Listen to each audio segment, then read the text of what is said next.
everyone, Cynthia here at the Nameless Homestead, and man, it has been crazy busy around here. You may have noticed that my upload schedule has kinda tanked, and it's because we just have so much going on. We have so much going on that I'm really not even sure what to film or what you guys want to see. I figured the best place to start would be to show you guys just a short update on all of the projects we've got going on around here, so stick around.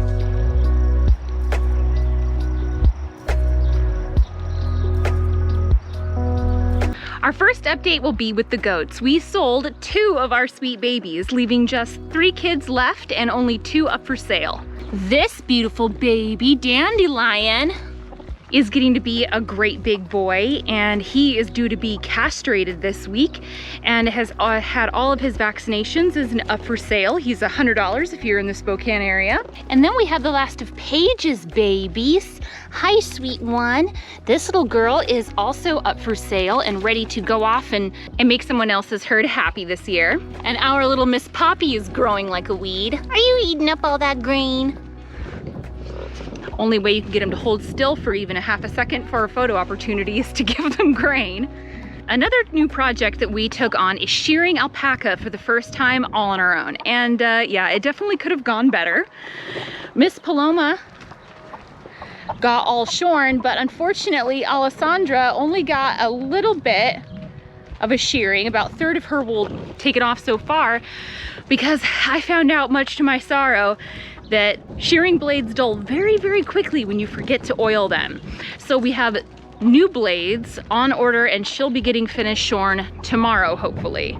Especially with the high temperatures we've been having, it's really important that we're able to do that soon. Other than that newbie mistake, however, it's actually gone pretty darn well. I got Paloma shorn without any injury to her, unfortunately an injury to me, but that's on the mend now. I'm really excited to share this next project with you guys. If you've been keeping up with us on social media, you may have seen that I got in 10 more amazing cow hides. Last year we got a load of cow hides from my dear friend Tammy and her husband who raise cattle. I'm going to link some of their information in the description box below and put their logo over here so you guys can find out more about getting amazing grass-fed beef from them. That's who we got our hides from, and we're super excited to be working with them again because we've been able to invest in some infrastructure to actually move beyond the steps of just preserving the cow hides. I picked up a pressure washer, and I know you might be wondering what a pressure washer at all has to do with tanning cow hides, but I discovered a really cool new trick, and that is flushing cow hides with a pressure washer. And I'm going to be doing a series on it, and I'm really excited to share it with you guys. Look how far I've gotten on this guy. Look at that, it looks amazing. It's so incredibly thin, and I did this entire thing with a pressure washer. It's hard as a rock right now because I had to pause in the process with all the other work we've got going on around here, but I'm hopefully gonna be moving on to the next step soon. I need to re-soak this guy, and then I can apply the brain tan mixture and get to work on softening. Thankfully, hide tanning is one of the very few homestead chores or skills that is extremely forgiving and that is actually quite easy to pause and walk away from and then come back to. But I really can't wait to get all the rest of these tasks under control so I can dive back into this project. Come here, chickens! Yeah, I gotta do something about this fencing situation. Chickens! Look how big our baby chickens have gotten. Oh my goodness. Come on, Stormageddon, you better get in there if you're gonna get any treats, tiny little man. Our mystery chicks are doing it so incredibly well. They fully integrated with the flock and they are growing like weeds. We're sure at least 4 of them are roosters, so we have to figure out what we're gonna do for rehoming. I don't really like to butcher my chicks that I grow out as hopeful egg-laying hens. I'm usually a pretty tough farm girl about that, homesteading girl. I can butcher anything. I was able to put down our pigs from our big multifamily pig butcher like it wasn't a problem because they were intended as meat from the start. But I feel some kind of way about butchering out roosters from that hatch. So if you're in the Pacific Northwest, if you're near the Spokane, Washington area where our homestead is, hit my DMs if you need a rooster. In addition to that, we have not 1, not 2, but 3 mama ducks laying on nests of eggs. Hi, Mama. Are you gonna be very hissy? Are you a very scary and tough mama duck? Yes, doing such a good job. We are gonna let them hatch out those eggs, and we will be raising those ducklings as meat birds. So we won't be getting attached to those guys.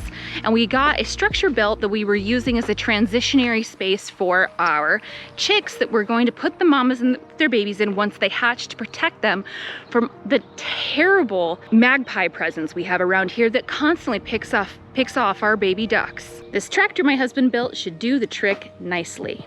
The area that I am easily struggling the most in this year is, unfortunately, the garden.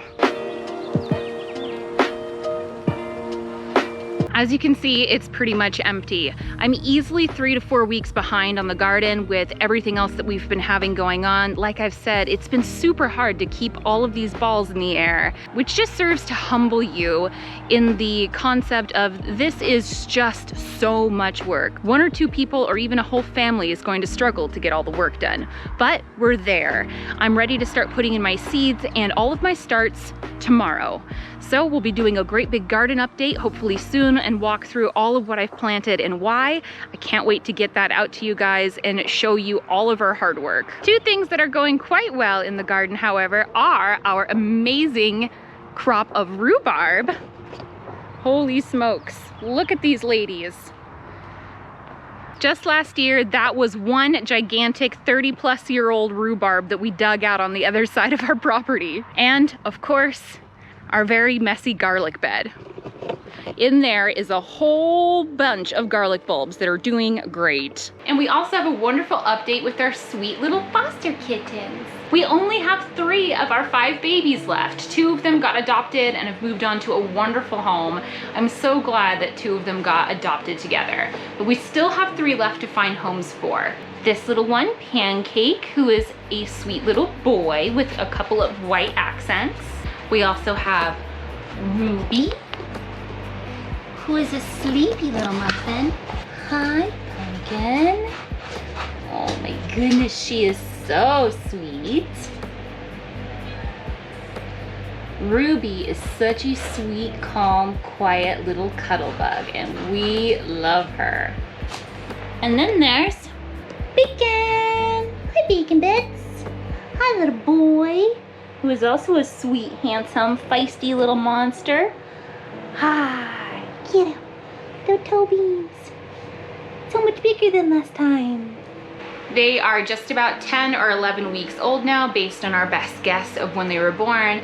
They've been started on their round of vaccinations and are ready to be adopted. So again, if you're in the Spokane area, there will be a link to their adoption application in the description box below. And all of this, of course, is to say nothing of keeping up with the house, keeping up with the kids, homeschooling, taking care of our bees, and of course this horrible drought we've been dealing with over here in Washington State, which I'm also thinking of doing a video on. It has been so intense around here lately with this level of workload. And sometimes it's okay to admit that you're struggling to keep up. Homesteading isn't always a walk through a garden of roses. And even when it is, there's still a lot of thorns. So anyway, that's what we've been up to. Please tell me all about what you guys have been up to. Have you guys bitten off more than you can chew this year like me? And how are you doing with keeping up? I feel like I'm getting my stride and getting my feet underneath me. Once we get these kittens adopted and get those last couple of goat kids sold and I get everything planted in my garden tomorrow, we'll be back in business. I'm definitely worried about harvest time and how delayed I am in that regard, but we gotta keep on trucking and make the best of it. Anyway, thanks for coming and hanging out with me on this little walk and update. I will see you all next week.